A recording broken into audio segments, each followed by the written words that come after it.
বানিয়েছেন, বাইরের থেকেও বেশি মজা হয়েছে। এখন থেকে যখন ইচ্ছে করবে খেতে তখনই বানিয়ে দিবেন, ঠিক আছে? ঠিক আছে, তুমি শুধু আমাকে বলবে তাহলেই হবে। এবার চলুন তাহলে। যেতেই হবে? হ্যাঁ, আমার এখানে দম বন্ধ লাগছে। রোদেলা জানে ক্যান্টনমেন্টের রাতগুলো বেশ নির্লিপ্ত হিসেবি হয়, কিন্তু সে নির্ধারিত গণ্ডি ভেঙেই সে আজ এই আবদার জুড়ে দিল। তাহসিনের আর কি করার থাকে? রোদেলা এমনভাবে আবদার করেছে না নিয়েও পারা যাবে না। বইয়ের আবদার মেটাতে দায়িত্বশীল মেজরের অফিসিয়াল একটা নিয়ম ভঙ্গ করতেই হবে। আজ না হয় সে একজন দায়িত্বশীল স্বামী হোক, নিজের স্ত্রীর করা আবদারটুকু মেটাক। কি হবে মাঝে মাঝে নির্ধারিত গণ্ডির বাইরে যে বের হলে? তাহসিন জানে একজন মেজরের কতটা নিয়মানুবর্ত হতে হয়, কিন্তু এই মুহূর্তে সে মেজর হিসেবে নয়, একজন স্বামী হিসেবে তার স্ত্রীর সামনে দাঁড়িয়ে আছে।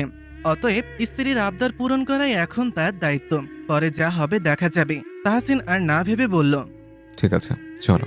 তাহসিন আলমারি থেকে তার লাইসেন্স করা ব্যক্তিগত গ্লক 17 পিস্তলটা পকেটে পুরল, যেটা সে বাইরে বের হলেই নিজের সাথে নিয়ে বের হয়। কারণ কখন কোন বিপদ এসে সামনে উপস্থিত হয় তা তো বলা যায় না।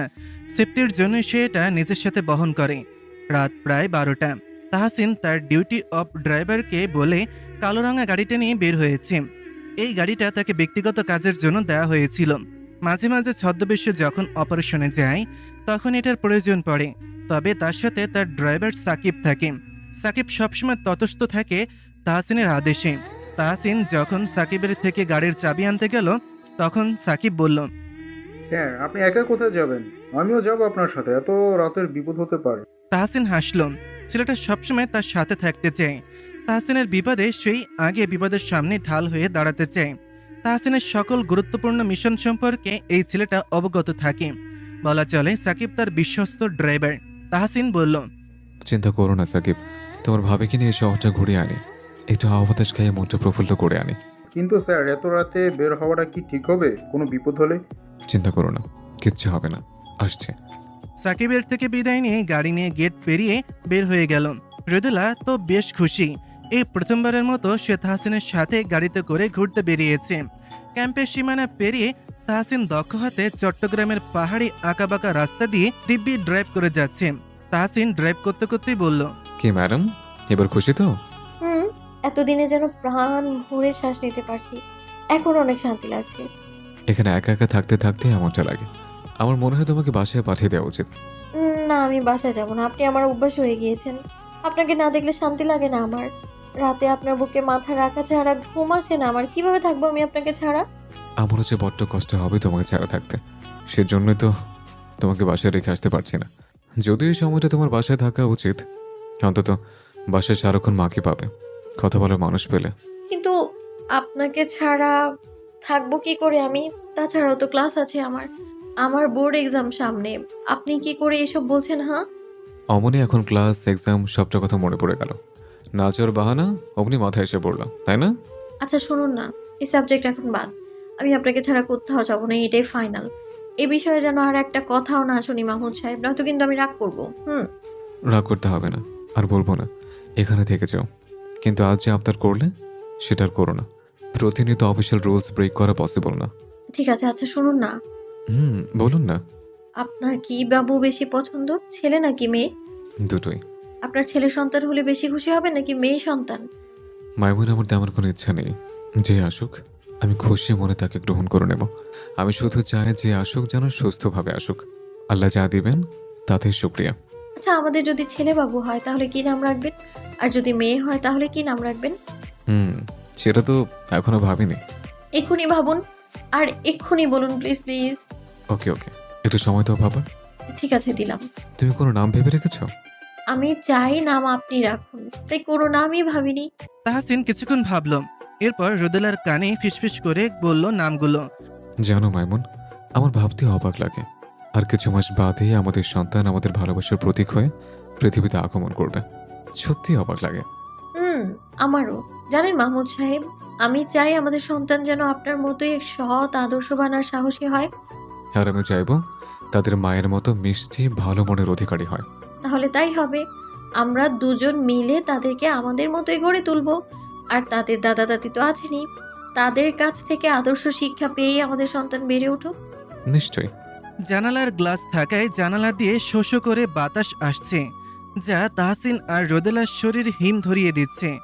আজ আকাশ অন্ধকারে ছেয়ে আছে, মেঘ চাঁদকে ঢেকে রেখেছে, যার জন্য চাঁদের আলো ধরণীতে পড়ছে না। এই অন্ধকার পাহাড়ি রাস্তায় তাহসিনের গাড়ির হেডলাইটের আলোতেই এগিয়ে যাচ্ছে। এক রাস্তা দিয়ে গাড়ি নিয়ে অন্য পথ দিয়ে তারা ক্যান্টনমেন্টের পথ ধরল। রোদেলা তাহসিনের কাঁধে মাথা রেখেই কত শত গল্প করে যাচ্ছে, আর তাহসিন মনোযোগী শ্রোতার ন্যায় সেসব শুনছে আর ড্রাইভ করছে। রোদেলা তো কথা বলার ধ্যানেই আছে, কিন্তু তাহসিন শুধু রোদেলার কথাই শুনছে না, আশেপাশে সবটাই নজরে রাখছে, যাতে হঠাৎ কোনো বিপদ এলে তা মোকাবেলা করতে পারে। এইরকম শুনশান রাস্তায় যে কোনো সময় বিপদ হতে পারে। এর ওপর তাহসিন হচ্ছে সেনাবাহিনী।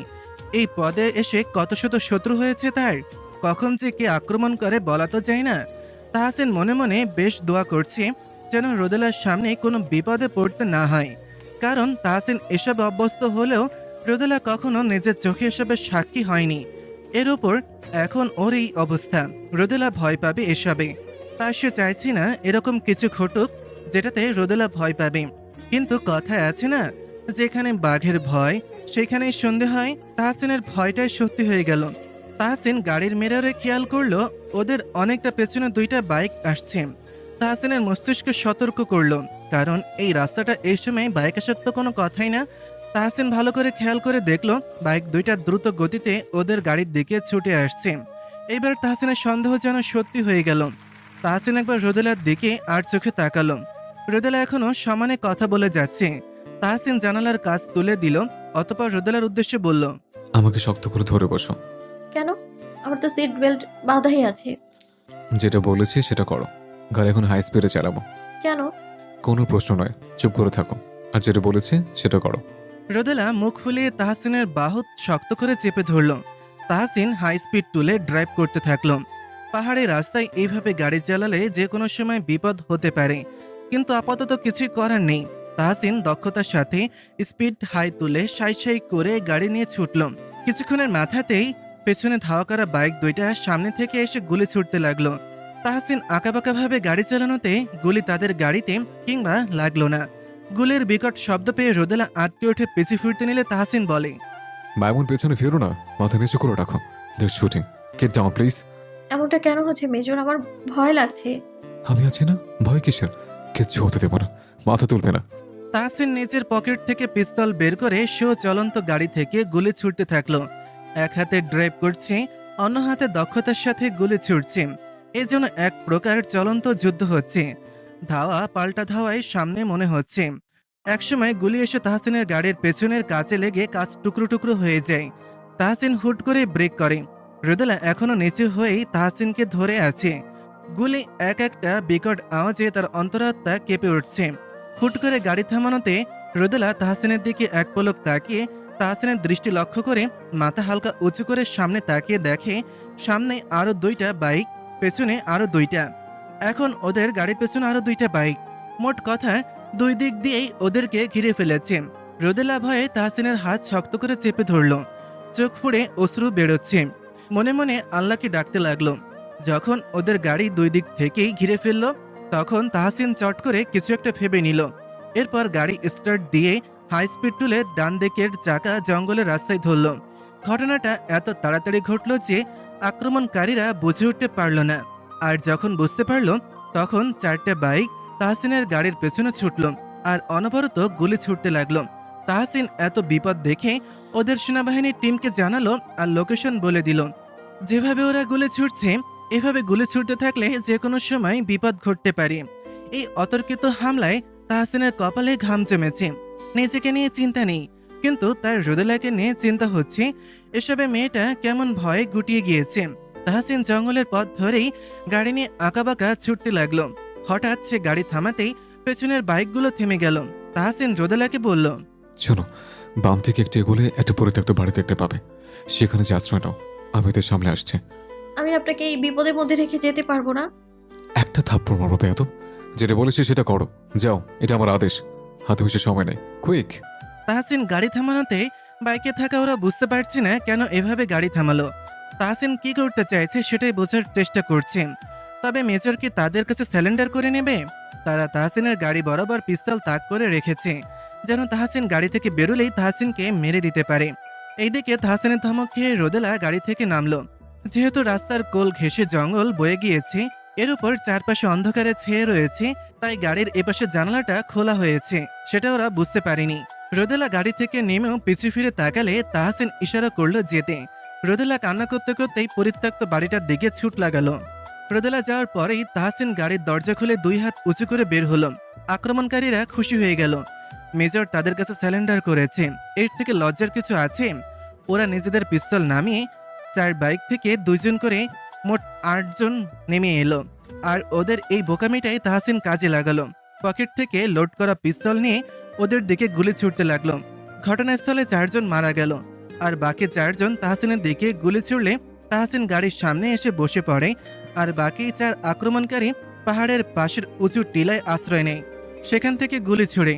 এইরকম করে কয়েক মিনিট গুলি ছোড়ায় যুদ্ধ হয়। একটা আক্রমণকারী পরপর 2টা বুলেট তাহসিনের পায়ে বিদ্ধ হয়। পা থেকে গলগলে রক্ত পড়তে থাকে। তাহসিন আর পেরে ওঠে না, সে সেখানেই বসে পড়ে। আর সে সুযোগেই বাকি 4 আক্রমণকারী তাহসিনকে চারপাশ থেকে ঘিরে ফেলে। পরিত্যক্ত বাড়ি থেকে রোদেলা শুধু গুলির বিকট আওয়াজে শুনছিল। গুলির এই বিকট আওয়াজে তার বুক ধড়ফড় করছিল। ভয়ে তার হাত পা ঠান্ডা হয়ে গিয়েছে। ভয়ে একটা সময় জ্ঞান হারিয়ে লুটিয়ে পড়ে। এইদিকে তাহসিনের পায়ের অবস্থা শোচনীয়। অন্যদিকে আক্রমণকারী 4 জন 4টে পিস্তল তাহসিনের দিকে তাক করে রেখেছে। ট্রিগার চাপলেই পরপর 4টা বুলেট তাহসিনের বুক ঝাঁঝরা করে দেওয়ার ক্ষমতা রাখে।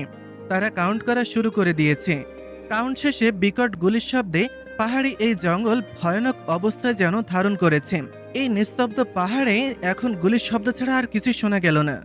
রোদেলা টিপ টিপ করে চোখ খুলল। নাকে কেমন মেডিসিন, কেমিক্যাল ইত্যাদির গন্ধ নাকে ঠেকছে। রুমের মধ্যে হালকা আলো জ্বলছে।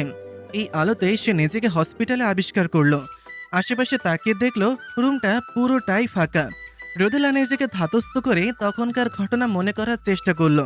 একটুখানি ভাবনাতেই ডুব দিতেই মনে পড়ে গেল গুলির বিকট শব্দের কথা, অতর্কিত হামলার কথা, আর তাহসিনকে ছেড়ে আসার কথা। সেসব মনে করে রোদেলা কান্না করে উঠল। আশেপাশে তাকিয়ে তাহসিনকে খুঁজতে লাগলো। তার মাহমুদ সাহেব কোথায়, আর তাকে হসপিটালে কে আনলো, কিছুই সে বুঝতে পারছে না। রোদেলা দুর্বল পায়ে কেবিন থেকে বেরোলে নার্স এসে বলল, এ কি ম্যাডাম, আপনি শরীরে বেরিয়ে এসেছেন কেন? আমি ঠিক আছি, প্লিজ আমাকে আমার মাহমুদ সাহেবের কাছে নিয়ে চলুন। কি হলো, আপনি চুপ করে আছেন কেন? আচ্ছা আমাকে বলুন আমার মাহমুদ সাহেব কোথায় আছে, আমি নিজেই চলে যাব। প্লিজ বলুন না। অ্যাকচুয়ালি ম্যাম, এখন তো স্যারের কাছে যাওয়া যাবে না। আপনি ওয়েট করুন, সময় হলে আপনাকে নিয়ে যাওয়া হবে। কেন যাওয়া যাবে না? আমার মাহমুদ সাহেব ঠিক আছে তো? হ্যাঁ হ্যাঁ ঠিক আছে। তাহলে দেখা করা যাবে না কেন? ম্যাম, পারমিশন নেই। এখানকার রুলস আছে, আপনি দেখুন কোথায় আছেন আপনি। রোদেলা বাইরে তাকালে বুঝতে পারল এটা ক্যান্টনমেন্টের হসপিটাল, যেখানে সকল সেনাবাহিনীদের চিকিৎসা প্রদান করা হয়। নার্স রোদেলাকে বুঝিয়ে শুনিয়ে ফের কেবিনে নিয়ে গেল। এরপর বলল রেস্ট নিতে, রুম থেকে না বেরোতে, সময় হলে সে এসে নিয়ে যাবে। রোদেলা কথা শুনল। সে অপেক্ষা করতে থাকলো আর চিন্তায় মশগুল হতে থাকলো। সত্যি কি তার মাহমুদ সাহেব ঠিক আছে?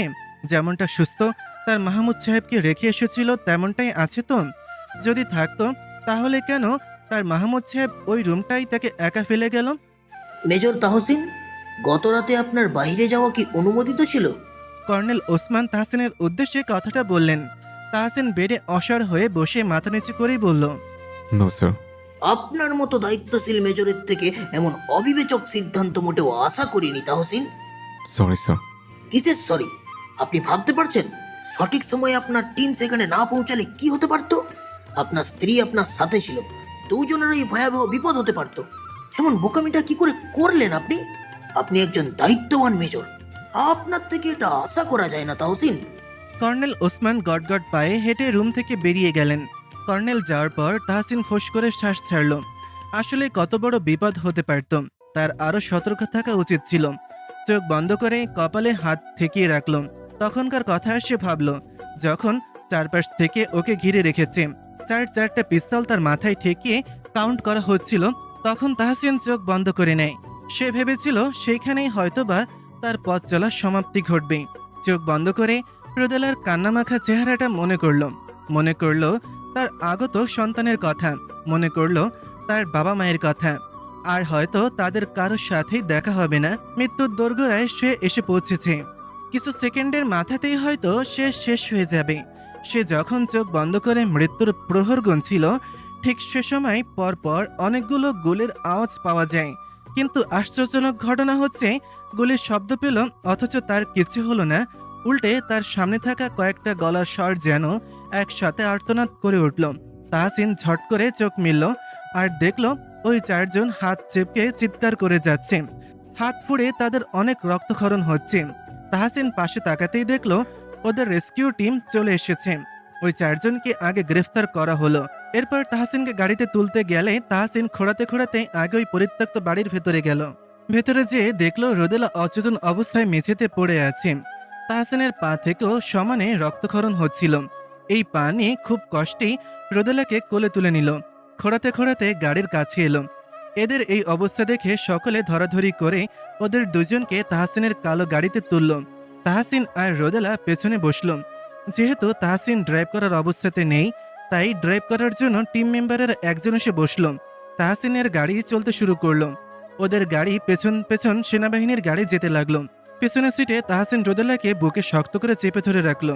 অতিরিক্ত রক্তক্ষরণে তাহসিন একসময় নিজেও চেতনা হারালো।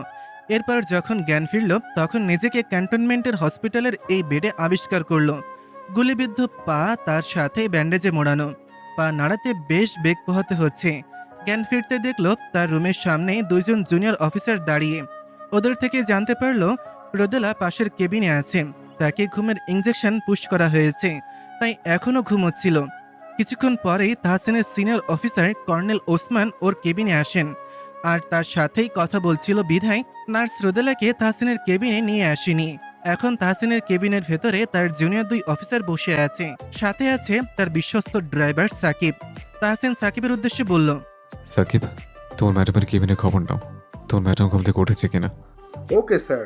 সাকিব কিছুক্ষণের মধ্যেই নার্সের থেকে খবর নিয়ে এলো রোদেলা তাহসিনের জন্য অপেক্ষা করছে। তাহসিন ফের সাকিবকে পাঠালো রোদেলাকে নিয়ে আসার জন্য। রোদেলা এলেই তাহসিনের রুমে থাকা দুইজন আর্মি দিকে তাকালো। ওরা রুম ত্যাগ করলো।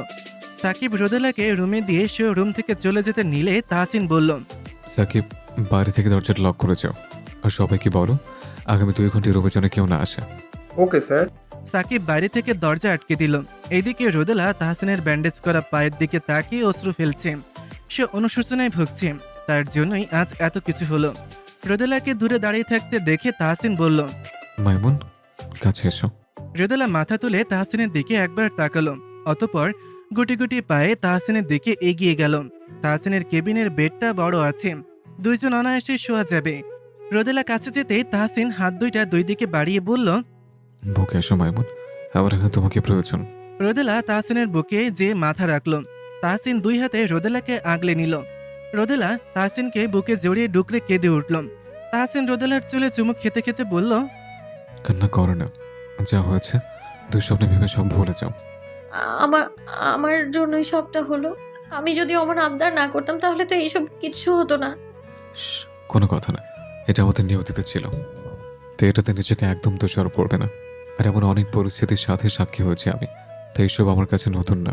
আমি পৃথিবীতে যতদিনে আয়ু নিয়ে এসেছি ততদিনই বাঁচব, তাই এসব নিয়ে ভয় পাবে না। আর দেখো, আয়ু ছিল দেখে তো গত রাতের এত বড় বিপদ থেকে বেঁচে ফিরেছে, তাই না? আপনার পায়ে কি হয়েছে? ওরা মেরেছে আপনাকে? তেমন কিছু না, 2টো বুলেট লেগেছে। দুটো? বললাম না এসবে ঘাবড়াবে না। এসব সাবজেক্ট এখন বাদ দাও মাইমুন, এসব আর মনে করো না, বরং শুকরিয়া আদায় করো আমরা এত বড় বিপদ থেকে ফিরে এসেছি। জানেন মাহমুদ সাহেব, আপনাকে তখন একা রেখে আসতে আমার না বড্ড কষ্ট হয়েছে। শুধুমাত্র আপনার আদেশ অমান্য করতে পারবো না বলে আপনাকে ছেড়ে গিয়েছিলাম আমি। আচ্ছা মেজর, আপনি না বলেছিলেন সুখে দুঃখে বিপদে আপদে সব সময় আমরা দুজন একসাথে থাকবো, তাহলে অত বড় বিপদে কেন আমায় দূরে ঠেলে দিলেন আপনি? তাছাড়া কি আর কোনো উপায় ছিল বলো? আমি কি করে এত বড় বিপদের সামনে তোমায় দিয়ে দাঁড়াতাম? ওই সময় শুধু তোমার কথা আর আমাদের আগত সন্তানের কথাই মাথায় ছিল। কি করে তোমাদেরকে একটু সেফ জায়গায় রেখে আমি ওদের সাথে ফাইট করতে পারি? তাই তো ওই সময় তোমাকে সেফ জোনে পাঠিয়ে দিলাম, যাতে আমার কিছু হয়ে গেলেও তোমরা সেফ থাকো। আপনাকে ছাড়া ভালো থাকবো কি করে মাহমুদ সাহেব? যেখানে আমার ভালো থাকার একমাত্র কারণটাই আপনি, সেখানে আপনাকে ছাড়া আদৌ কি ভালো থাকা সম্ভব? তাহসিন রোদেলার হাত ঠোঁটের কাছে এনে চুমু খেলো। রোদেলাকে আরো শক্ত করে চেপে ধরল, যেন সুযোগ থাকলে তার বুকের ভেতরে রোদেলাকে সযত্নে লুকিয়ে রাখত। তাহসিন বলল, মেমন জানো, আমার বুকের মাঝে তোমাকে আগলে রাখতে আমার খুব শান্তি লাগে। এই যে এতক্ষণ কতটা অশান্তি লাগছিল, কতটা দুশ্চিন্তা হচ্ছিল, অথচ দেখো তোমাকে পেয়ে আমার সব অশান্তি, সব দুশ্চিন্তা এক নিমেষে ভ্যানিশ। তাহলে বুঝো, শুধু আমিই না, তুমি আমার ভালো থাকার কারণ। অর্থাৎ আমরা দুইজনে একে অপরের ভালো থাকার কারণ হয়ে দাঁড়িয়েছে। এজন্যই বুঝি বলা হয় স্বামী স্ত্রী একে অপরের পরিপূরক। তাহসিন হসপিটালে ছিল 4 দিন, আজ বাসায় ফিরেছে। এই 4 দিন রোদেলাও তাহসিনের সাথেই ছিল। এক মুহূর্তের জন্য তাহসিনের কাজ ছাড়া হয়নি। এর মাঝে তাহসিনের নিষেধাজ্ঞায় রোদেলা নাজমা বেগম আর তাজউদ্দিন সাহেবকেও খবরটা জানায়নি, কারণ ওনারা চিন্তা করবেন। তাহসিন জানে তার মা এই খবর শুনলে কান্নাকাটি করবেন, এমনকি তাকে এই চাকরি ছেড়ে দিতে বলবেন। কিন্তু এটা কি আদৌ সম্ভব? সবটা চিন্তা করেই ওনাদেরকে জানানো হলো না। রোদেলা বাসায় ফিরে ঘর দোর সব পরিষ্কার করে তাহসিনকে সকালের খাবার খাইয়ে দিয়ে ওষুধ খাইয়ে দিল। অতিরিক্ত হাঁটাহাঁটি তাহসিনের নিষেধ। রোদেলা তাহসিনকে অপ্রয়োজনে বিছানা থেকে নামতে দেয় না। এই 4 দিনে রোদেলা যেন দায়িত্ববান স্ত্রী হয়ে উঠেছে। সবসময় তাহসিনের খেয়াল রাখা, যত্ন করা, সময় মতন ঔষধ খাইয়ে দেওয়া, সবটা নিজ হাতে সামলাচ্ছে। তাহসিন মেয়েটাকে দেখে শুধু অবাকই হয়, যে মেয়েটা কিনা গত 3 মাসে হুটহাট বায়না করত, মুড সুইং হতো, বাচ্চামো করত, অথচ পরিস্থিতির চাপে সেই মেয়েটার মাঝেই কেমন ম্যাচিউরিটি এসে পড়েছে। নিজের অসুস্থতা ভুলে তাহসিনের সেবায় ব্রত হয়েছে। তাহসিন আফসোসের স্বরে বলল, যেখানে এখন তোমার সেবা করার কথা আমার, সেখানে তুমি আমার সেবায় নিয়োজিত হলে। আমার জন্যই তো এমন হলো মামুদ সাহেব, হয়তো সব তো ঠিকই ছিল। মাইমুন, একবার বলেছি না নিজেকে দোষারোপ করবে না। রোদেলা কিছু বলল না, চুপচাপ নিজের কাজ করতে লাগলো। কাজের মাঝেই কিছু একটা মনে পড়ল তার। সে তাহসিনের উদ্দেশ্যে বলল, আজ নিহা আর শান্ত ভাইয়া আসবে কখন আসবে? বিকেলে, ভেতরে আসার পারমিশনের ব্যবস্থা করে দিয়েন। চিন্তা নেই, ক্যান্টনমেন্টের সামনে এসে ফোন করতে বলো, আমি ম্যানেজ করে দেবানে। সময়টা এখন বিকেল। শান্ত কলেজ রোডের সামনে নিহার জন্য অপেক্ষা করছে। দুজন একসাথেই তাহসিনের ক্যান্টনমেন্টে যাবে। শান্ত প্রায় আধা ঘন্টা হলো নিহার জন্য অপেক্ষা করছে। এই অবধি 2বার নিহাকে ফোনও করে ফেলেছে। 2বারই নিহা বলেছে এই তো 5 মিনিট আসছি, অথচ নিহার আসার কোনো খবর নেই। শান্ত সমানে পায়চারি করে যাচ্ছে। তার কপালের রগ যেন রাগে ফুটে উঠেছে। আজ নিহা আসুক, কয়েকটা কড়া কথা শুনিয়ে দেবে। শান্ত ফোঁস করে শ্বাস ছেড়ে নিহার নম্বরে 3য়বারের মতন ফোন দিতে দিতে বলল, মেয়ে মানুষের সাথে কোনো ভালো মানুষ কোথাও যাওয়ার নাম নেয়? আপনি তো ভালো মানুষ নন, তাই তো আপনি আমার সাথে যাওয়ার নাম নিলেন। কথাটা শুনেই শান্ত বুঝে ফেলল নিহার কণ্ঠ। সে ফোন কান থেকে নামিয়ে রাগে চোখে পিছু ঘুরল। আর নিহাকে দেখে তার ঠোঁট জোড়া ফাঁকা হয়ে গেল। সে চোখ বড় বড় করে নিহাকে দেখছে, যেন এই প্রথম কোনো নারীকে দেখছে। নিহা 2 হাত বুকে আড়াআড়ি ভাবে ভাঁজ করে বুড়ো উঁচিয়ে শুধালো, এভাবে কি দেখছেন? কখনো কি মেয়ে মানুষ দেখেননি? মেয়ে মানুষ তো দেখেছি, কিন্তু শাড়ি পরা মেয়ে মানুষ এত কাছ থেকে আগে কখনো দেখিনি। যাক, তাহলে তো ভালোই হলো। এবার তাহলে প্রাণ ভরে দেখুন, আমি কিছু মনে করব না। শান্তর হুঁশ ফিরল। গলা খাকারি দিয়ে চুল পেছনে দিকে বোলাতে বোলাতে নিচু কণ্ঠে বলল, এত লেট কেন হয়েছে? অনেকক্ষণ ধরে তো ওয়েট করছিলাম। কি করব বলুন, জীবনে প্রথমবার শাড়ি পরলাম, তাই শাড়ি পরতে খুবই বেগ পোহাতে হলো। জানি সুন্দর হয়নি। না, খুব সুন্দর হয়েছে। সত্যি? শান্ত ওপর নিচ মাথা নাড়ালো, যার অর্থ হ্যাঁ। শান্ত খেয়াল করলো নিহা আসার আগ অবধি নিহার ওপরে যে সে বেশ চটেছিল, অথচ নিহার সামনে আসতেই সে চেয়েও নিহার ওপর রাগ ফলাতে পারছে না। তার চোখ ঘুরে ফিরে নিহার দিকেই যাচ্ছে। শান্ত আজ রিয়েলাইজ করেছে মেয়েদের শাড়ি পরলে অন্যরকম সুন্দর লাগে। শান্তর মনে হচ্ছে শাড়িতেই নারী। কথাটা বোধ হয় নিহার জন্যই লেখা হয়েছে। নিহার দিক থেকে চোখ ফেরানো দায় হয়ে পড়েছে। শান্ত আজ নিজেকে মনে মনে ধমকাচ্ছে, বেহায়ার মতন নিহার দিকে না তাকাতে, অথচ ঘুরে ফিরে তার চোখ সেই নিহার দিকেই যাচ্ছে। শান্ত বিরক্ত হলো নিজের ওপর। শান্ত নিহার উদ্দেশ্যে বলল, বিয়ের দাওয়াতে যাচ্ছ নাকি?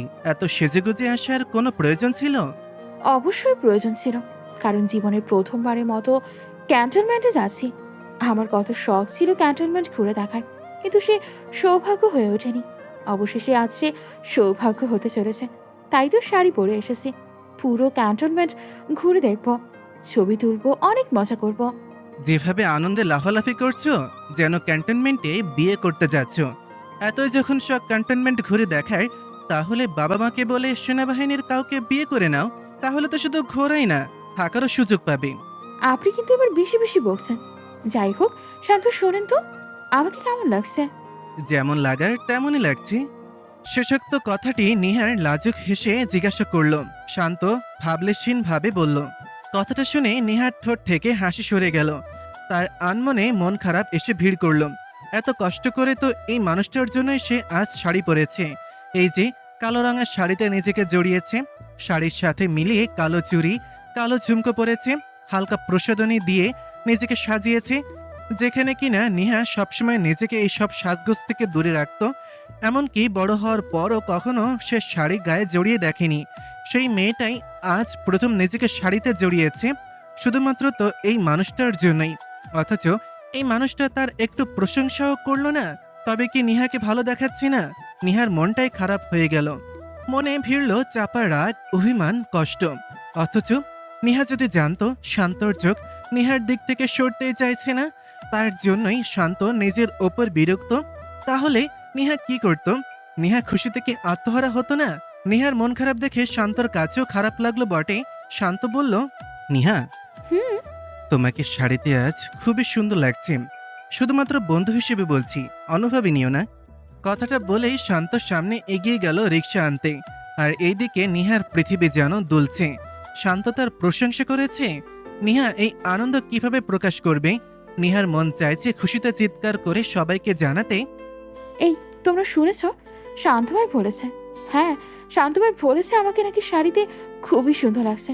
শান্ত ভাই আমার প্রশংসা করেছে, শুনেছে সবাই। খুশিতে আমার মন যেন মরে যেতে ইচ্ছে করছে, এতটা খুশি কেন লাগছে। নিহা যেন আনন্দের তোপে অন্য রাজ্যে প্রবেশ করেছে। এদিকে যে রিকশায় বসে শান্ত সে কখন থেকে তাকে ডেকে যাচ্ছে সেদিকে তার কোনো ধ্যান নেই। শান্ত শেষে বিরক্ত হয়ে রিকশা থেকে নেমে এলো। এরপর কিছু না বলেই নিহার হাত ধরে রিকশার কাছে নিয়ে গেল। এদিকে শান্ত নিহার হাত ধরতেই নিহার হুঁশ ফিরল। নিহা একবার হাতের দিকে তো একবার শান্তর দিকে তাকালো। তার কোঠর থেকে যেন চোখ বেরিয়ে আসার উপক্রম হয়েছে। নিহা অবাক হয়ে বলল, কি হয়েছে? সেই কখন থেকে চেল্লাচ্ছি, অথচ তোমার কোনো হুঁশ নেই? ওঠো রিকশায়, দেরি হয়ে যাচ্ছে, ফিরতে হবে তো আবার। নিহা বিনা বাক্যে রিকশায় উঠল। নিহা ওঠার পর শান্ত উঠল, নিহার পাশে বসলো। নিহার কেমন যেন লজ্জা লাগলো। এতদিনের পরিচয়, এতটা কাছে কি তারা কখনো এসেছিল? এই যে রিকশায় এইটুখানি জায়গায় দুইজন বসেছে। প্রেমিক প্রেমিকাদের জন্য সবচেয়ে ভালো বাহন হচ্ছে রিকশা, কারণ তারা একে অপরের হাত ধরে কাঁধে মাথা রেখে কত সুখ দুঃখের গল্প করতে করতে শহর পাড়ি দেয়। ইস, নেহা যদি শান্তর প্রেমিকা হতো তবে এই জার্নিটা কতই না উপভোগ্য হতো। নেহা কত শত গল্প করত, শান্তর কাঁধে মাথা রেখে পুরোটা শহর পাড়ি দিত। এই যে এই রিকশায় উঠে কি আর তাদের চুপচাপ সময় কাটাতে হতো? নেহার ভাবনার মাঝেই রিকশার ঝাঁকুনিতে নেহা কিছুটা সামনে হেলে পড়তেই শান্ত খপ করে নেহার হাত ধরে ফেলে, কপালে ভাঁজ ফেলে শুধায়, কোন দুনিয়ায় থাকো? দুনিয়ার সব ভাবনা এখনই ভাবতে হবে? ঠিক করে বসো, নয়তো পড়ে যাবে। নেহা মাথা দোলালো, কিন্তু চুপ রইল। ওইদিকে শান্ত নেহাকে সাবধান করেছে ঠিকই, তবে নেহার হাতটা ছাড়েনি। নেহার হাত ধরেই বসে আছে। এই মেয়েকে বিশ্বাস নেই, যদি পড়ে যায়। শান্ত দৃষ্টি রাস্তার দিকে, কিন্তু হাত নেহার হাতের আঙুলের ভাঁজে। আর এইদিকে নেহার দৃষ্টি হাতের ভাঁজের দিকে। সে শান্তর ধরা হাতের দিকে তাকিয়ে মৃদু হাসল। তার বলতে ইচ্ছে করছে, চলুন না শান্ত ভাই, আজই আমরা একে অপরের নামে প্রেম নিবেদন করে ফেলি। কিন্তু নেহা বলতে পারল না, কারণ শান্ত আগে শর্ত দিয়ে রেখেছিল সে বন্ধু হয়ে থাকতে চায়। নেহা যেন ভালোবাসি এসব কথা না বলে। তাই সেদিনের পর থেকে নেহা আর ভালোবাসার কথাটা মনের মাঝেই পুষে রেখেছিল। ঠোঁট ফুঁড়ে আর সে ভালোবাসা প্রকাশ করার সাহস পায় না। যদি শান্ত এই বন্ধুত্বটার ইতি ঘটিয়ে দেয় তখন, তাই নেহা আর সাহস করে না। থাক না তার ভালোবাসাটা বন্ধুরূপে, তাতে ক্ষতি কি? রোদেলা নেহাকে পুরো ক্যান্টনমেন্ট ঘোরাতে নিয়ে গিয়েছে। শান্তর ইচ্ছা না করলেও পুরো ক্যান্টনমেন্ট ঘুরে দেখছে। তাই সে তাহসিনের রুমেই শান্তর ইচ্ছে করলো না পুরো ক্যান্টনমেন্ট ঘুরে দেখতে, তাই সে ইচ্ছা করেই তাহসিনের কাছে বসে আছে। শান্ত ইচ্ছা করে গেল না, কারণ সে চেষ্টা করছে নিহার থেকে একটু দূরে থাকতে। নিহা পাশে থাকলে বেহায়ের মতন বারবার নিহার দিকে চোখ যায়, তাই সে আর গেল না। রোদেলা আর নিহাই গেল। শান্ত সোফায় বসে আছে। তাহসিন বিছানায় হেলান দিয়ে বসে আছে। তাহসিন গলা খাকারি দিয়ে বলল, তো শান্ত, কি অবস্থা? সামনের দিন নিয়ে কি ভাবলে? মানে নেহার ব্যাপারটা? না মানে ভাইয়া, কিছুই ভাবিনি, যেভাবে চলছে চলতে থাকুক। এটা কোনো কথা? যদি নেহাকে ভালো লেগে থাকে তাহলে বলে ফেলো। মনের কথা মনে রেখে লাভ আছে ভাই? পরে দেখবে প্রকাশ করার আগে অন্য কারো হয়ে গেল, তখন কি করবে? ভাইয়া, নেহা খুব ভালো একটা মেয়ে। আমি চাইছি না সে আমার জীবনে জড়িয়ে নিজের সুন্দর জীবনটা অসুন্দর করে ফেলুক। ও নিশ্চয়ই ভালো একজন পুরুষকে ডিজার্ভ করে, তাই না? তুমি কি ভালো পুরুষ নাও? না ভাইয়া, আমি অতটাও ভালো পুরুষ নই। আমার সবচেয়ে বড় সত্যি হচ্ছে আমি বেকার। ওর ফ্যামিলি নিশ্চয়ই বেকারের হাতে মেয়েকে তুলে দেবে না। ভুল কথা বলেছো শান্ত। তুমি অতীতে ভালো ছিলে না, কিন্তু নিহার সান্নিধ্যে এসে একজন সুপুরুষ হয়ে গিয়েছ। এই সত্যটা তুমি চাইলেও অস্বীকার করতে পারবে না। ভাইয়া, আপনি কি করে জানলেন? মাইমনের কাছ থেকে শুনেছি। শোনো শান্ত, অতীত সবার ভালো হয় না। অতীতে কি করেছো সেটা দেখার বিষয় না, বরং বর্তমানে কি করছো সেটাই মুখ্য। তুমি তোমার বাজে অতীত কাটিয়ে ভালো একজন মানুষ হওয়ার চেষ্টা করেছো, সেটাই অনেক। আর রইলে বেকারত্বের কথা, শান্ত তুমি কিন্তু এখনো স্টুডেন্ট। গ্র্যাজুয়েশন কমপ্লিট করার পর ঠিক একটা না একটা জব পেয়ে যাবে। আর আমি যতটুকু জানি তোমার বাবার নাম করা একজন ব্যবসায়ী। তুমি চাইলেই তোমাদের পারিবারিক ব্যবসায় যোগ দিতে পারো, তাই না? আপনি জানলেন কি করে? আমি তো আমার ফ্যামিলি সম্পর্কে নিহাকেও বলিনি। আমি খোঁজ নিয়েছিলাম যেদিন প্রথম তোমার সাথে অনাকাঙ্ক্ষিত এক ঘটনা দেখা হলো। মাইমনের ব্যাপারটা নিয়ে সেদিন আমি তোমার সম্পর্কে সকল ইনফরমেশন বের করেছি। কারণ মাইমনের ব্যাপারে আমি মোটেও হেলা করতে চাইনি। আমি ভেবেছি যদি তুমি ফের মাইমনকে ডিস্টার্ব করো, তোমার ফ্যামিলিকে জানাবো এবং আমি স্টেপ নেব। কিন্তু তুমি তোমার কথা রেখেছ। দেখো শান্ত, আমার মনে হয় নেহাকে তোমার অ্যাকসেপ্ট করে নেওয়া উচিত। আমি তোমাকে জোর করছি না, আমার যেটা ভালো মনে হলো সেটাই বললাম। মাইমনের থেকে যতটা জেনেছি, নেহা তোমাকে বড্ড ভালোবাসে। আর দেখো, সে তোমাকে খুব ভালোবাসে বলে তোমার অতীত জেনেও সে তোমার কাছে ছাড়েনি। এমনকি সে তোমাকে তোমার ভয়ঙ্কর অতীত থেকে বের করে আনতে সফল হয়েছে। আর আমার মনে হয় তুমিও হয়তো নেহাকে পছন্দ করো, কিন্তু এখনো বুঝে উঠতে পারছো না বা অন্য কিছু, সেটা আমার জানা নেই।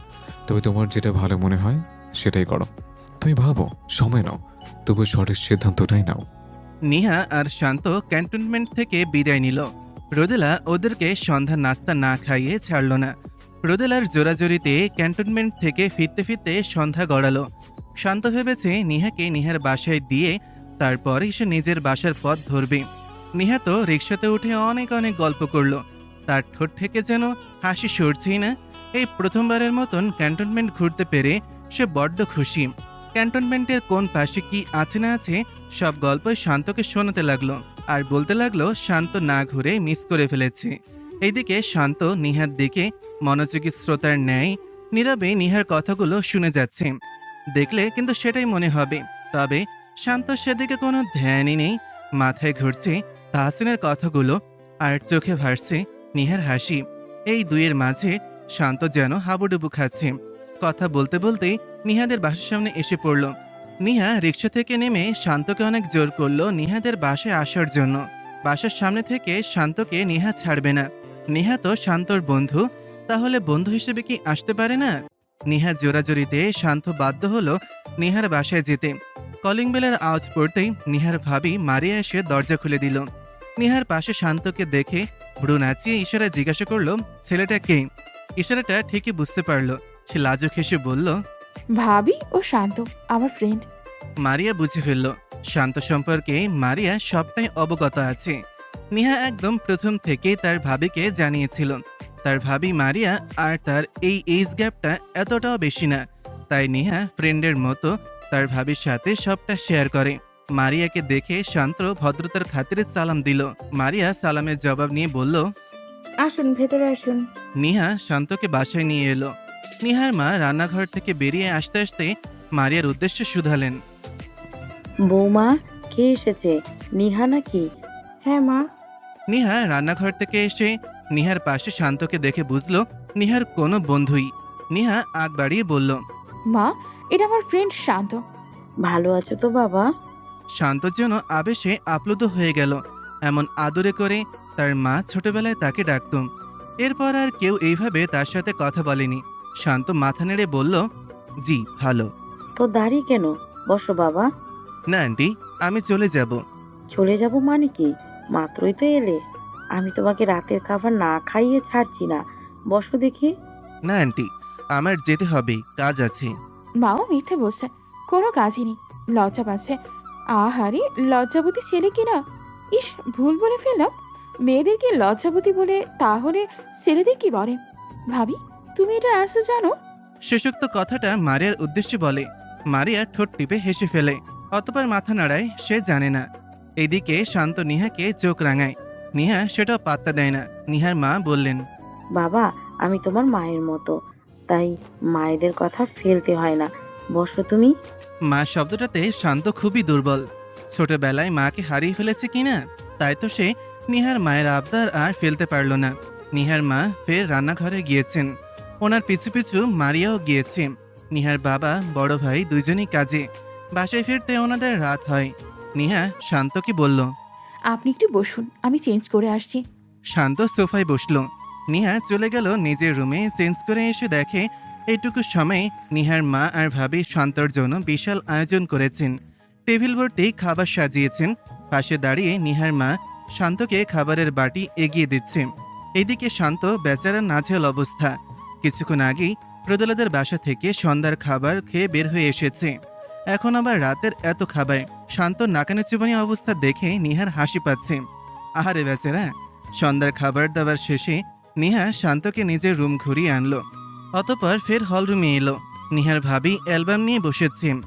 গল্প করতে করতে তিনি শান্তকে অ্যালবামের ছবিগুলো দেখালেন। সেখানে নিহা, নিহার বড় ভাইয়া, বাবা আর মায়ের ছবি। নিহার ছোটবেলার ছবি দেখে শান্ত হাসছে।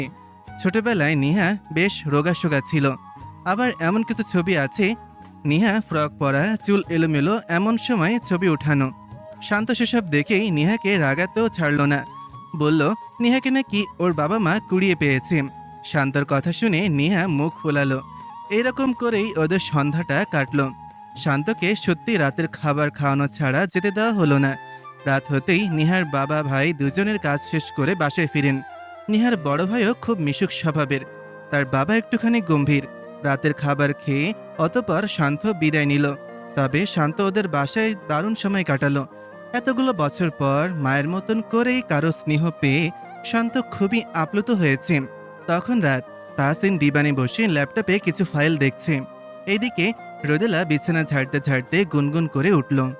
গুনগুন করতে করতেই হঠাৎই রোদেলার চোখ যায় তাহসিনের দিকে। তাহসিন ল্যাপটপ থেকে চোখ সরিয়ে ভুরু কুচকে রোদেলার দিকে তাকিয়ে আছে। তাহসিনের এহেন চাহনিতে রোদেলা ভড়কে গেল। রোদেলা ভাবল তাহসিনের কাজে ডিস্টার্ব হয়েছে, তাই এভাবে তাকিয়ে আছে। রোদেলা ঢোক গিলে বলল, সরি, খেয়াল ছিল না আপনি কাজ করছেন। আর গান গাইবো না, কাজ শেষ করুন আপনি। তাহসিনের চাহনিতে পরিবর্তন হলো না, এখনও একইভাবে তাকিয়ে আছে। রোদেলা ভয় পেয়ে গেল। সে কি কোনো ভুল করেছে? এভাবে কেন তাকিয়ে আছে? রোদেলা শুধালো, কি হয়েছে? আমি কি কোনো ভুল করেছি মাহমুদ সাহেব? ভুল মানে অনেক বড় ভুল। কি করেছি? তুমি ভুল সময় ভুল গান গাও কেন? আমি তোমার সামনে বসে আছি, তাও কেন এমন গান গাইছো? আমি তো পায়ের জন্য আর তোমার সামনে দাঁড়াতে পারবো না। তাহসিনের কথা শুনে রোদেলা ফিক করে হেসে ফেলল।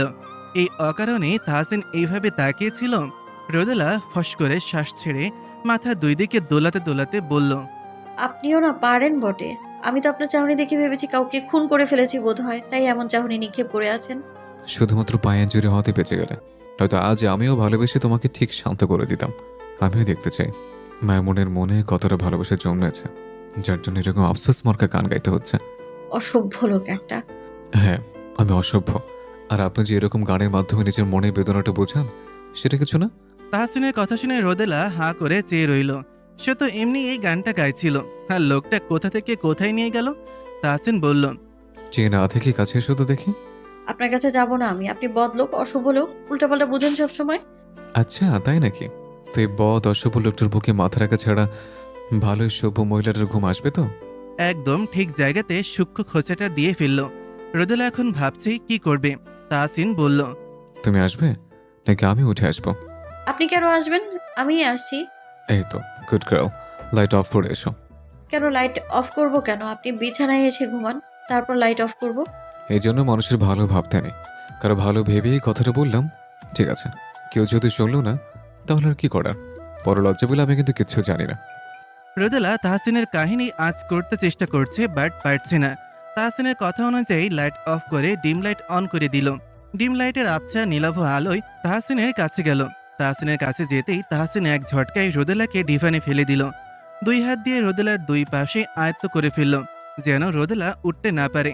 অতঃপর রোদেলার নরম ওষ্ঠযুগলে নিজের ওষ্ঠজোড়া ডুবিয়ে দিল। গাঢ় চুমুক খেয়ে আবছা আলোয় রোদেলার চোখে চোখ রেখে বলল, মাইমুন, আমি তোমাকে অনেক বেশি ভালোবাসি। তোমার সান্নিধ্যে এলে আমি নিজেকে আর নিয়ন্ত্রণ রাখতে পারি না। নিজেকে তোমার মাঝে হারিয়ে ফেলে। তখন যেন অবুঝ বালক হয়ে যায়। অসভ্য ঠোঁটকাটে পুরুষের তকমা চরিত্রে লাগে। যদিও সব আমার বয়সের সাথে যায় না, তা থেকে আমি এমনটাই থাকবো। এতে তকমা উঠুক বউর অসভ্য বড়, তাতে আমার কিচ্ছু আসবে যাবে না। আমি তো কারণে অকারণে সভ্য অসভ্য সব ভাবেই আমার মাইমুনকে ভালোবেসে যাব। তাহসিনের এসব কাণ্ডে রোদেলা লজ্জাই পেল বটে। লজ্জায় সে তাহসিনের বাহুতে মুখ লুকালো। লোকটা যে দিন দিন কতখানি অসভ্য পুরুষ হচ্ছে সেটাই সে ভাবছে। আজ 21 দিন পর তাহসিন ক্যাম্পে ফিরেছে। পায়ের ব্যান্ডেজ খোলা হয়েছে। আরও দিন চারেক আগে হাঁটাচলা শুরু করলেও দৌড়ানো সম্পূর্ণ নিষেধ। গত হওয়া 21 দিনে তাহসিন রুমে বসেই ল্যাপটপের সাহায্যে নথিপত্র চেক দিয়েছে। অনলাইনমুখী কাজগুলো করেছে সে। আগামী 15 থেকে 20 দিন সে অফিসিয়াল কাজগুলোই করতে পারবে, যাকে বলে লো রিস্ক অ্যাসাইনমেন্ট। সম্পূর্ণ রিকভারির পরই ফিজিক্যাল ফিটনেস পরীক্ষা দিয়ে তবে সে ফিল্ডে নামতে পারবে। ক্যাম্পে ফিরে প্রথম দিনের ব্রিফিংয়ে বসে সে সামনে নথিপত্রগুলো চেক দিচ্ছে আর কিছু একটা ভেবে যাচ্ছে। তার মনে হলো কর্নেল ওসমানের সাথে কথা বলা উচিত। তাহসিন ফাইলগুলো রেখে কর্নেল ওসমানের কেবিনে গেল। কর্নেল ওসমানের কাছে যে শুধালো সেদিনের হামলাকারী বাকি 4 জন থেকে কোনো প্রকার ইনফরমেশন কালেক্ট করতে পেরেছে কিনা। কর্নেল জানালেন ওরা কিছুই জানেন না। ওদেরকে টাকার বিনিময়ে হায়ার করা হয়েছে, আর কে বা কারা হায়ার করেছে সেটা ওরা জানে না। যে বা যারা হায়ার করেছে তাদের সাথে ফোনে শুধুমাত্র কথা হয়েছে, তাও এক এক সময় এক এক নম্বর দিয়ে। ফোন নম্বরগুলো ভুল নামে রেজিস্ট্রেশন করা। তাহসিন সবটা শুনলো চুপচাপ করে। তার সন্দেহ হচ্ছে তারা রিসোর্টে যে গ্যাংটাকে আটকিয়েছিল ওরা তাদের দলেরই কেউ। তাদের দল বেশ ভারী সেটা সম্পর্কে তাহসিন অবগত। তার সন্দেহটার কথা কর্নেলকে জানালে কর্নেলও বললেন তারও একই সন্দেহ। তাহসিন পুরোপুরি সুস্থ হলে ওদের মিশনে নামতে হবে। এদেরকে খুব হালকাভাবে নিলে হবে না। আজ না হয় বড়সড় কোনো ক্ষতি করতে পারেনি, এরপর যদি কোনো বড়সড় ক্ষতি করে ফেলে তখন সামনের মিশনটা খুবই গুরুত্বপূর্ণ এবং রিস্কি। তবুও এর শেষ টানতেই হবে। তাহসিন কর্নেল ওসমানকে জানালো ওই গ্যাংয়ের আটক করা সেই 2 জনের সাথে দেখা করতে চায়। কর্নেল যেন ব্যবস্থা করে দেয়। কর্নেল জানালেন ব্যবস্থা হয়ে যাবে, কয়েকটা দিন অপেক্ষা করতে। তাহসিন জরুরি কথা শেষ করে ফের নিজের জায়গায় ফিরে আসে আর কয়েকটা দিন বসে পরিকল্পনা করে কিভাবে কি করা যায়। বিস্তর পরিকল্পনা সাজিয়ে তবেই মাঠে নামতে হবে। পরিকল্পনা ছাড়া মাঠে নামলে বিনা যুদ্ধেই পরাজয় হয়ে ফিরতে হয়। রোদেলার টেস্ট পরীক্ষা শেষ হয়েছে কিছুদিন পূর্বে। এখন হাতে আছে আর 2 মাস। এরপরে এইচএসসি পরীক্ষা শুরু হবে। রোদেলা খুবই চেষ্টা করছে ব্রাইট একটা রেজাল্টের জন্য, কিন্তু তার শরীর যে সায় দিচ্ছে না। ইদানিং তার শরীর প্রায় খারাপ থাকে। খাবারও তার অনীহা জমেছে। খাবার সামনে দেখলেই তার পেটের ভেতরের নাড়িভুড়ি সব যেন গুলিয়ে ওঠে। তবুও তাহসিন জোর করে তাকে খাবার খাওয়ায়, নয়তো দুর্বল হয়ে পড়বে। রোদেলার প্রেগনেন্সির সময়সীমা 4 মাস। টেস্ট পরীক্ষা শেষ। এখন পরীক্ষার পূর্ব প্রস্তুতির জন্য আগামী 2 মাসের কোচিং চলছে। রোদেলা আর নিহা দুজনই কোচিং শেষ করে পড়াশোনা নিয়ে আলোচনা করতে করতে মাঠে এলো। নিহা বলল, রোদ, আমি একবার শান্তর সাথে দেখা করতে চাই। ওর ক্লাসে গেলেই পেয়ে যাব। তুমি যাবে আমার সাথে? জাস্ট 5 মিনিটের জন্য যাব। তাকে এক ঝলক দেখেই চলে আসব। অনেকদিন হলো তার সাথে ঠিক মতো সাক্ষাৎ হয় না, এই জন্য তাকে দেখার জন্য মনটা আঁকুপাকু করছে। ঠিক আছে, চলো। নিহা আর রোদেলা শান্তর ভবনের দিকে পা বাড়ালো।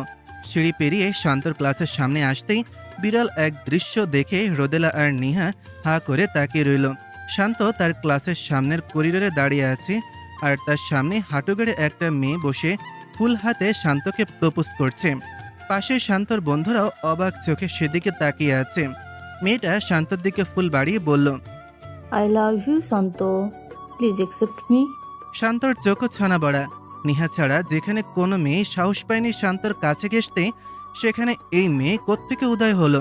শান্ত ভাবল মেয়েটাকে কয়েকটা কড়া কথা শুনিয়ে দেবে, কিন্তু বিধিবাম। তার আগেই নিহা মেয়েটার দিকে তেড়ে এসে বলল, হে স্টুপিড, নাম কি তোমার? কোন সাহসে শান্তর দিকে নজর দিয়েছো? হ্যাঁ? শান্ত নিহাকে দেখে আরেক চোট অবাক হলো। এই ভুল সময় নিহার আগমন ঘটতে হলো। আর নেহার যা জেদ, না জানি মেয়েটাকে থাপ্পড় দিয়ে ফেলে।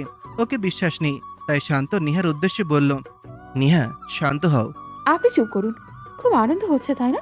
মেয়েদের ক্রাশ হয়ে গিয়েছেন, তারা এখন আপনাকে ফুল দিয়েও প্রপোজ করে। খুব গর্বের বিষয় তাই না? কিন্তু আগে কোথায় ছিল এই মেয়েরা? যখন অগোছালো শান্তটা ছিল তখন কোন গর্তে যেয়ে লুকিয়েছিল? তখন কেন আপনার কাছেও ঘেসত না? কষ্ট করেছি আমি আর ফায়দা লুটবে বাকিরা, তা তো হবে না। শান্ত কি বলবে খুঁজে পেল না। এইদিকে হঠাৎ নেহার আগমন আর এইসব কথাবার্তা সবই যেন মেয়েটার মাথার ওপর দিয়ে গেল। মেয়েটা ভুরু গুটিয়ে নেহার উদ্দেশ্যে বলল, আপনি কে? এভাবে কেন কথা বলছেন ওর সাথে? কি হয় আপনার? ইউ নো না, he is mine, he is only mine. Okay, say already booked হয়ে গেছে, সো তার থেকে দূরে দূরে থাকবে। উনি কি প্রোডাক্ট নাকি যে বুকড হয়ে যাবে? তাই এত কথা বলো কেন? তুমি কলেজে নতুন তাই না? আমি তোমার সিনিয়র, সো সম্মান দিয়ে কথা বলবে। আর যাকে প্রপোজ করে না, সে শুধুই আমার। তাই নেক্সট থেকে ওর দিকে নজরও বাড়াতে আসবে না, নয়তো খবর নিয়ে ছাড়বো। যাও ফটো। নেহার কড়া কথা শুনে মেয়েটা কিছু ভয় পেল। সে আসলেই কলেজে নতুন, নেহা তার সিনিয়র। বলা যায় না যদি র্যাক দেয় তখন। তাই মেয়েটা চুপচাপ চলে এলো। মেয়েটা যাওয়ার পর শান্ত নেহার দিকে পানির বোতল বাড়িয়ে দিয়ে বলল, কুল নেহা কুল, নাও পানি খেয়ে গলা ভেজাও। খুব তো ঝগড়া করলে, তোমার এখন পানির প্রয়োজন। নেহার রাগে আগুন ধরিয়ে দেওয়ার জন্য এই কথাটুকু যথেষ্ট ছিল। নেহা শান্তর দিকে তাকিয়ে বলল, আপনার পানি আপনিই খান। মেয়েটিকে কিছু বললে না কেন? হ্যাঁ, মেয়েদের প্রপোজাল পেতে ভালো লাগে? যা বাবা, আমি আবার কখন বললাম আমার ভালো লাগে? তাহলে মেয়েটা যখন প্রপোজ করছিল তখন কিছু বললেন না কেন? আমাকে কিছু বলার সুযোগ দিয়েছো নাকি? আমি বলার আগেই তো তুমি এসে বাঘিনীর মতন ঝাঁপিয়ে পড়লে। কি বললেন? আমি বাঘিনের মতো ঝাঁপিয়ে পড়েছি? আমি না এরই খুব ভালোভাবে মজা লুটতে পারতেন তাই না? শুনুন শান্ত, আপনি বলেছিলেন আপনি বন্ধু হিসেবে থাকতে চান, তাই আমি আপত্তি করিনি। আপনার শর্ত মেনে নিয়েছি। ভালোবাসা প্রকাশ করতে বারণ করেছেন, তাই এখন আর প্রকাশ করি না। প্রকাশ করি না বলে ভালোবাসি না তা কিন্তু মোটেও নয়। আমি আপনাকে ভালোবাসি, ঠিক আগের মতোই। বন্ধুত্বটা নষ্ট হবে বিধায় এখন আর ভালোবাসি বলে মুখে ফেনা তুলি না। তাই বলে আপনি ভাববেন নেহা এখন আর আপনাকে ভালোবাসে না, তাই আপনি অন্য কারো প্রপোজাল অ্যাকসেপ্ট করে নেবেন, কিংবা আপনার মন অন্য কাউকে দিতে চাইবেন। সেটা কিন্তু হবে না। ভালোবাসলে আপনি আমাকে বাসবেন, আর নয়তো কাউকেই বাসবেন না। বুঝতে পেরেছেন? নেহা শোনো, তুমি ভুল বুঝছো আমাকে। নেহাকে সোনার পাত্রী, সে তো হেঁটেই যাচ্ছে। নেহার রণচণ্ডী মুখ দেখে রোদেলা তখন আর এগোয়নি। এখন নেহা আসাতে রোদেলা নেহার পিছু পিছু সিঁড়ি ভেঙে নিচে নামছে, পিছু থেকে ডাকছে, এই নিহা দাঁড়াও, আমি দ্রুত হাঁটতে পারছি না, কষ্ট হচ্ছে আমার। সাবধানে এসো রোদ। দেখলে রোদ, তুই দেখলে তো আমি এতদিন ধরে তাকে ভালোবেসে এসেছি, তাকে এত বাজে অতীত থেকে বের করে এনেছি, ধৈর্য ধরে সবটা সামলে দিয়েছি। অথচ এখন কোথাকার কোন মেয়ে এসে প্রেমের প্রস্তাব দিচ্ছে, আর সে চুপচাপ দেখে যাচ্ছে। নিহা, তুমি শান্ত ভাইয়াকে শুধু শুধু ভুল বুঝছো। দেখো, ভাইয়া কিছু বলার আগেই আমরা ওখানে যেয়ে উপস্থিত হয়েছি, আর তুমিও তো মেয়েটাকে কড়া কথা বলে দিলে। ভাইয়া কি সুযোগ দিয়েছে কোনো? কি করতাম বলো? চোখের সামনে ভালোবাসার মানুষটাকে অন্য মেয়ে প্রেমের প্রস্তাব দিচ্ছে, তাকে সহ্য করার মতো? দেখেই তো মাথাটা নগদ গরম হয়ে গেল। হুম, আমি তোমার অবস্থা বুঝতে পারছি। শান্ত ভাইয়া যদি মেয়েটাকে একসেপ্ট করে নিত তবে একটা কথা ছিল। যেহেতু ভাইয়া একসেপ্ট করেনি সেহেতু নিশ্চিন্তে থাকো। ওই লোকটার কি কোনো ফিলিংস নেই ভাই? শুনেছি ছেলে আর মেয়ে নাকি কখনোই বন্ধু হতে পারে না, তাদের মাঝে প্রেম সংঘটিত কিছু একটা হয়ে যায়। অথচ আমি তো তাকে ভালোবেসেই বন্ধুত্ব করলাম, তবে কেন তার মনে আমার নামের ভালোবাসার বীজটা এখনো বুনতে পারছি না?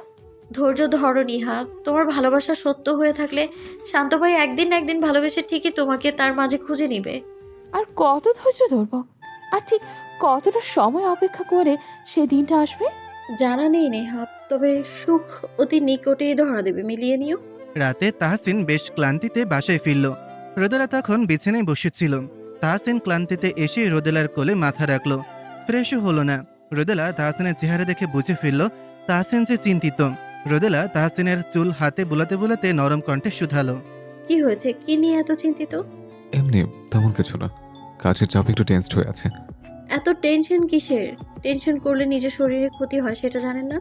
তাহসিন রোদেলার কোলে মাথা রেখেই চোখ তুলে রোদেলার দিকে তাকালো, ঠোঁট উল্টেই মাথা নাড়ল। তাহসিনের ঠোঁট উল্টানো দেখে রোদেলা ফিক করে হেসে ফেলল, বলল, যে আমাকে সবসময় বলে টেনশন ফ্রি হয়ে থাকতে, তার মুখে টেনশনের কথা তো মানায় না। এত টেনশন কিসের? ঠান্ডা মাথায় বুদ্ধির সাথে লড়ে যাওয়াই তো তাহসিন মাহমুদের কাজ, তাই না? আমার ডায়লগ আমাকে দেওয়া হচ্ছে? হুম? রোদেলা ঠোঁট চেপে হাসল। তাহসিন কোল থেকে মাথা উঠিয়ে রোদেলার পেটে আলতো করে চুমু খেয়ে বলল, সব ঠিকঠাক? হুম। মেডিসিন নিয়েছিলে? হ্যাঁ। বলা বাহুল্য রোদেলার শরীর দুর্বলের জন্য কিছু মেডিসিন দেওয়া হয়েছিল। তাহসিন রোদেলার পেট জড়িয়ে বলল, আমি খুব এক্সাইটেড। আমার সন্তানের পৃথিবীতে যেদিন আগমন ঘটবে সেদিন হয়তো আমার থেকে বেশি খুশি কেউ হবে না, ট্রাস্ট মি। আমি জানি। তবে আমি জানি না সেদিনটি নিজ চোখে দেখার সৌভাগ্য আমার হবে কিনা। মানে? কিছু না, খিদে পেয়েছে, খাবার বাড়ো। আমি ফ্রেশ হয়ে আসছি। সবার ভাগ্যে সবকিছু থাকে না। মানুষ যেটা খুব করে চায় অনেক সময় সেটাই অধরা থেকে যায়। আর যদি ভাগ্যক্রমে তা পেয়েও যায় তবে সেটা ভাগ্যের অনুগ্রহ ছাড়া কিছুই নয়। আর আমার মধ্যে মানুষদের ঝুঁকিপূর্ণ জীবনের প্রতিটি মুহূর্তই কাটে অনিশ্চয়তায়। যখন তখন বুক পেতে দাঁড়াতে হয় মৃত্যুর মুখোমুখি। সে জীবনে বেশি কিছু যাওয়ার সাহস থাকে না। এখানে বেশি কিছু যাওয়া মানেই নিজেকে প্রতারিত করার আশঙ্কা। বোঝাতে পারবো না তোমায়, কেমন একটা অদৃশ্য দেয়াল সবসময় ঘিরে রাখে আমায়। বেশ অনেকদিন পরের কথা। তাহসিন আর তার টিম প্রস্তুতি নিচ্ছে পরবর্তী মিশনের জন্য। প্রায় টিম নিয়ে পরিকল্পনা সাজায় কিভাবে কি করা যায়। ওর চাকরি জীবনে এই প্রথম কোনো মিশনে সে এতটা সতর্কতার সাথে প্ল্যান সাজাচ্ছে, খুবই খাটছে। এই তো গতকাল তাহসিন আটক করা সেই গ্যাংয়ের দুজনের সাথে সাক্ষাৎ করে অনেক কষ্টের পর তাদের থেকে কিছু গুরুত্বপূর্ণ ইনফরমেশন পায়। সেই ইনফরমেশন ধরেই তার প্ল্যান সাজাচ্ছে, ব্যাকআপ প্ল্যানও রাখছে। সবটা খুব দক্ষতার সাথে সামাল দিয়ে যাচ্ছে। তাহসিন বাসায় ফিরল রাত 12টার পর। এসে দেখল রোদেলা শুয়ে শুয়ে পড়ছে। কাল বাদে পরশু থেকেই রোদেলার এইচএসসি এক্সাম শুরু, তাই এখনও সে পড়ার টেবিলে আছে। সে এবার বেশ নার্ভাস হয়ে আছে। যদিও প্রতিপরীক্ষার আগে সে বেশ নার্ভাস ফিল করে, কিন্তু এবারের কাহিনী তো ভিন্ন। সে তো একা নয়, তার সাথে তার আরেকটা প্রাণ বেড়ে উঠছে, যার দরুন সে বেশ অনেকক্ষণ পড়তে পারে না, না পারে বসে থাকতে। অসুস্থতা যেন তার সঙ্গী হয়ে গিয়েছে। এর ওপর উঁচু পেট নিয়ে হাঁটাচলা করতেও বেশ কষ্ট হয়। তবুও দিন শেষে যখন ভাবে তার এতটা কষ্টের বিনিময়ে একটা জীবন্ত প্রাণ সে উপহার পাবে, তাদের ভালোবাসার চিহ্ন হয়ে আসবে, সে তাকে মা বলে ডাকবে, এটা ভাবলেই সব কষ্ট নিমিষেই ভ্যানিশ হয়ে যায়। আর মানসিক শান্তির জন্য তো তাহসিন আছেই। তাহসিন এসেই রোদেলার পড়াশোনার খোঁজ নিল। আগে কি পড়েছে বা না পড়েছে সবটার খোঁজ নিল। এরপর ফ্রেশ হতে গেল। তাহসিন ফ্রেশ হয়ে এলেই রোদেলা বইপত্র গুছিয়ে রেখে বলল, খাবার পারবো? তুমি খেয়েছো? তোমাকে না বলেছি আমার ফিরতে লেট হলে খেয়ে নেবে। এই অবস্থায় এতটা সময় না খেয়ে অপেক্ষা করাটা কি ঠিক হচ্ছে? কি করব বলুন, রাতের বেলা আপনাকে ছাড়া একা একা খাবার খেতে ভালো লাগে না আমার। সমস্যা কি? সমস্যা কি? আমি এলে খাবার খাবে।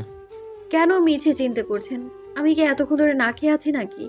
আমি কিছুক্ষণ আগে ফল কেটে খেয়েছি। জানেন মাহমুদ সাহেব, আজ না আমি খিচুড়ি আর সরষে ইলিশ রান্না করেছি। খাবেন? চলুন খেয়ে বলুন তো কেমন হয়েছে।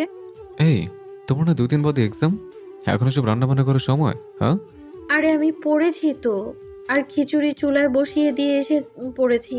চলুন না মাহমুদ সাহেব। তুমি যাও, আমি আসছি। ঠিক আছে, আমি খাবার বাড়ছি, জলদি আসুন। রোদেলা যেতেই তাহসিনের মোবাইলে একটা মেল এসেছে কিনা সেটা চেক করতেই মোবাইল হাতে নিল। মোবাইল হাতে নিতেই কর্নেল ওসমানের কল এলো। ওনার সাথে কথা বলে জানতে পারলো জেলের মধ্যেই সে টেররিস্ট দুইজন নাকি মারা গিয়েছে। কিভাবে মারা গেল সেটা এখনো বলা যাচ্ছে না, তবে সেটা নিয়ে তদন্ত চলবে। কথাটা শুনেই তাহসিনের মাথায় রাগ চেপে গেল। এটা কি করে সম্ভব? দুইজন কি একই সাথে মারা গেল? দুইজনের থেকে আরো কিছু ইনফরমেশন কালেক্ট করার প্রয়োজন ছিল। তাহসিনের মাথায় ঘুরপাক খাচ্ছে এই কথাগুলো। পুরো কেসটাই যেন উল্টে গেল।